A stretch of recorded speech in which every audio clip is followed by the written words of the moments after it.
Assalamualaikum warahmatullahi wabarakatuh. Shalom, Om Swastiastu, Namo Buddhaya, salam kebajikan.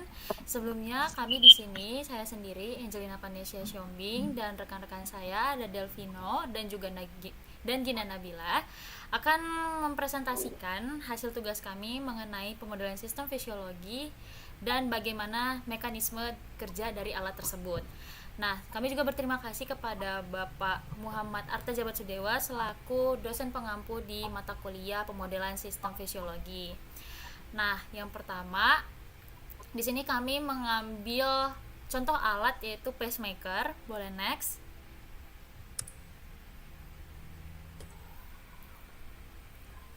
Next. Nah, teman-teman udah pada tahu belum ya, apa sih pacemaker itu? Nah, pacemaker itu sebenarnya alat pacu jantung atau yang disebut di dalam bahasa Inggris itu sebagai pacemaker. Nah, pacemaker ini atau alat pacu jantung itu terapi yang cukup efektif untuk menangani kelainan dari irama jantung atau aritmia seperti blok AV, sinus node dysfunction, dan blok berkas cabang.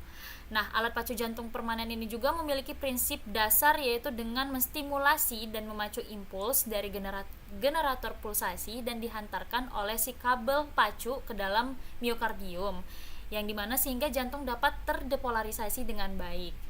Next.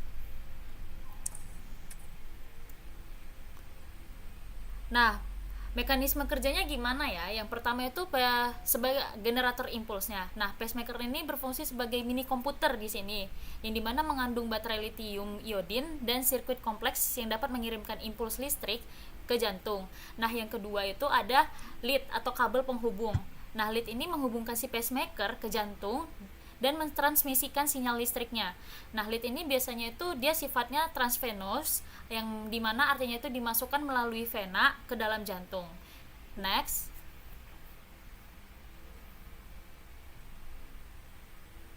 Nah, apa aja sih sebenarnya peran dan fungsi besar dari si pacemaker ini bagi penggunanya? Nah, yang pertama itu sebagai pace impulse. Nah, pacemaker ini mengirimkan impuls listrik secara teratur untuk memicu detak jantung ketika jantung itu nggak dapat melakukannya secara sendiri, dan misalnya itu pada bradikardia. Lalu yang kedua sebagai sensing, yang dimana pacemaker ini dapat mendeteksi sinyal listrik yang dihasilkan oleh jantung. Nah, jika jantung berdetak dengan normal, dia tidak akan mengirimkan impuls tambahan.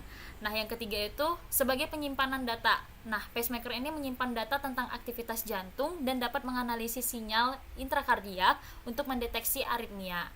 Next. Nah, prosedur pemasangan itu yang pertama ada pendekatan transvenous. Nah, yang dimana pendekatan transvenous ini biasanya dipasang melalui sayatan kecil di bawah klavikula, yang dimana lead itu dimasukkan ke dalam vena subclavia dan diarahkan ke jantung. Lalu yang kedua yaitu pemasangan leadnya. Nah, pemasangan lead ini dihubungkan ke si otot jantung dengan mekanisme pengikat seperti tinas atau sekrup yang memastikan si lead itu tetap di tempatnya.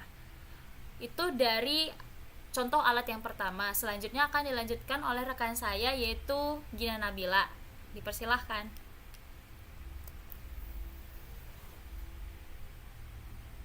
Nah, selanjutnya yaitu alat yang digunakan yaitu spirometer. Apa sih spirometer itu? Alat yang digunakan untuk mengukur fungsi paru-paru, khususnya kapasitas dan aliran udara yang dihirup dan dihembuskan oleh pasien. Alat ini sangat penting dalam diagnosis dan pemantauan penyakit pernafasan, termasuk asma atau penyakit paru kronis.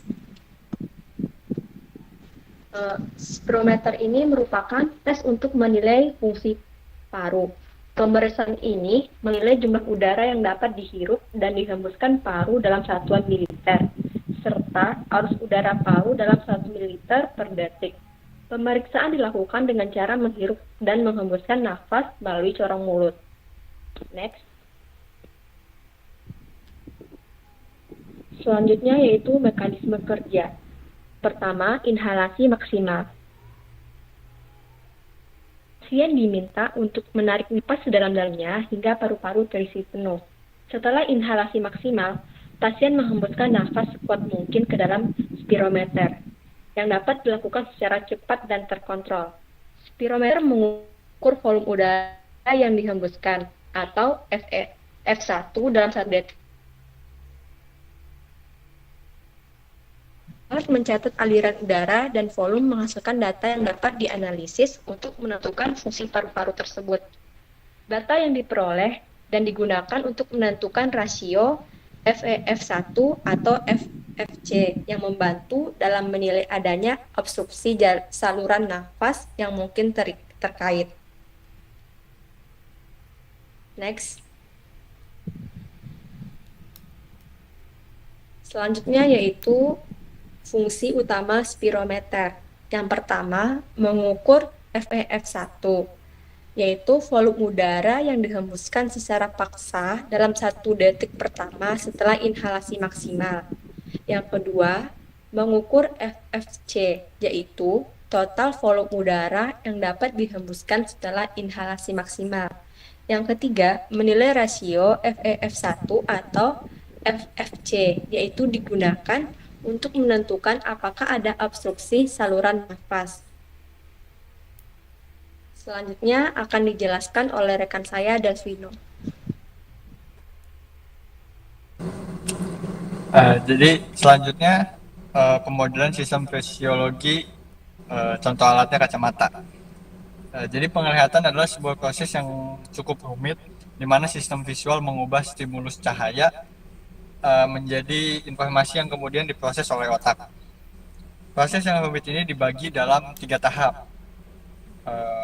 Tahap optik, tahap retinal, dan tahap kortikal.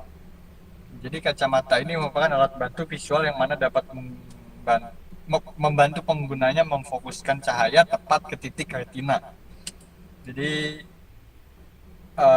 proses ini dibagi dalam 3 tahap. Yang pertama tahap optik, cahaya yang dipantulkan dari benda difokuskan oleh bagian optik mata, yaitu kornea dan lensa. Di sini bayangan benda dibentuk pada retina. Yang kedua tahap retinal.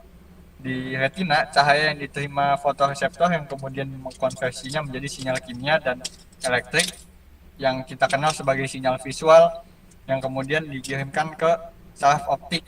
Setelah itu masuk ke tahap selanjutnya, tahap kortikal. Sinyal visual yang telah diteruskan ke otak akan diproses lebih lanjut di korteks visual, menghasilkan representasi kortikal dari apa yang kita lihat. Jadi proses penglihatan ini dipengaruhi oleh banyak faktor. Yang pertama kondisi emosional, orientasi auditori. Jadi pendengaran itu mempengaruhi apa yang dapat kita lihat. Kemudian tindakan fisik, usia, dan kondisi patologis seperti kelahiran prematur. Terus misalnya usia lanjut dapat memperlambat pemrosesan visual karena sel-sel yang seharusnya bekerja dengan baik karena faktor usia jadi bekerja lebih lambat. Jadi kacamata di sini bekerja pada tahap pertama, yaitu tahap optik. Cahaya dari objek yang dilihat pertama kali difokuskan oleh kornea dan lensa agar membentuk bayangan yang tajam di retina. Namun pada orang yang memiliki kelainan refraksi seperti miopia atau hypermetropia atau astigmatisme, itu cahayanya tidak difokuskan pada retina. Misalnya seperti saya sendiri yang mengalami miopia, jadi cahaya difokuskan di depan retina sehingga kacamata dapat membantu cahaya tersebut difokuskan kepada retinanya. Ya, selanjutnya hipermetria itu cahayanya fokus di belakang retina sehingga kacamata membantu untuk tepat kepada titik retina. Dan astigmatisme ini adalah silinder yang mana cahayanya terdistorsi sehingga membayang apa yang dilihatnya gitu. Terus dengan kata lain, kacamata membantu memperbaiki fokus cahaya di tahap optik tadi, memastikan bahwa bayangan yang diterima retina tepat di tempat yang seharusnya untuk menghasilkan penglihatan yang jelas. Gitu. Mungkin itu saja dari kelompok kami. Kurang lebihnya mohon maaf dan terima kasih. baik. Terima kasih.